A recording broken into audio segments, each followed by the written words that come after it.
Welcome to সোমালিনাস creative canvas. আজকে তোমাদের জন্য একটা নতুন রেসিপি নিয়ে এসেছি। সেটা হচ্ছে গার্লিক মাশরুম ব্রেড। এটা একটু রেস্টুরেন্ট স্টাইলে আমরা বানাবো। এটার জন্য লাগবে অনিয়ন, মাশরুম, ক্যাপসিকাম আর কর্ন, যেটা কিনা বয়েল করা আছে। আর এখানে আমি ফ্রেশ কর্নটা ইউজ করেছিলাম। আর লাগবে গার্লিক, আর তার সাথে লাগবে বাটার, পিপার, অরিগ্যানো আর সল্ট।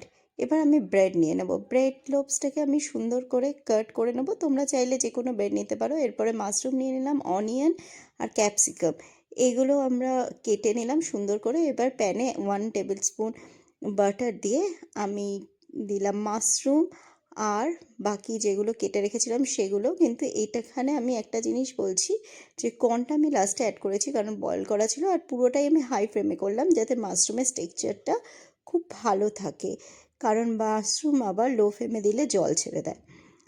সো আমি 1 মিনিট ঢেকে রাখলাম। ঢেকে রাখার পর যখন তুললাম তখন দেখলাম যে পুরোটাই হয়ে গেছে। জাস্ট একবার টস করে নিলাম। করে নিয়ে আমি এই পুরো ভেজিসটাকে সাইড করে দিলাম। এরপরে আমি কি করব, প্যানটাকে ক্লিন করে ওটার মধ্যে 1 টেবিল স্পুন অফ বাটার দিলাম।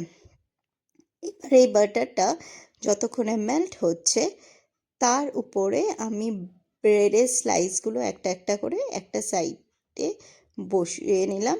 তারপরে ব্রেড স্লাইসগুলোকে আমি তুলে ওর উপরে আমি স্টাফিংটাকে দিয়ে দিলাম।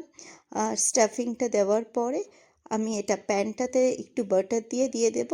আর তার উপরে দিয়ে দেব চিজ। এখানে আমি পিৎজা চিজ ব্যবহার করেছি। তোমরা চাইলে যে কোনো চিজ ব্যবহার করো, মজরেলা চিজটা বেটার ইউজ করাতে। আর তারপরে কিছুই না, 1 মিনিট জাস্ট আমি ঢাকাটা দিয়ে দেব। 1 মিনিট পরে আমি জাস্ট দেখতে থাকবো যে চিজটা যতক্ষণ মেল্ট করে, সেটা 1 or 2 মিনিট তোমরা দেখে নেবে, কিন্তু এই টাইমে কিন্তু একদম লো ফ্লেমে রাখতে হবে। আর এই পরেই আমি ঢাকা তুলে যখনই চিজটা মেল্ট করে যাবে একটা সার্ভিং ট্রেতে নিয়ে নেব। আর আমাদের কুড়মুড়ে মুচমুচে স্ন্যাক, ইভিনিং স্ন্যাক্স রেডি। আর এটা আমরা বাচ্চাদের লাঞ্চ প্যাকেও আমরা দিতে পারি। আর বাচ্চা বড় সবারই ফেভারিট। আর প্লিজ যদি ভালো লাগে, লাইক, শেয়ার অ্যান্ড সাবস্ক্রাইব।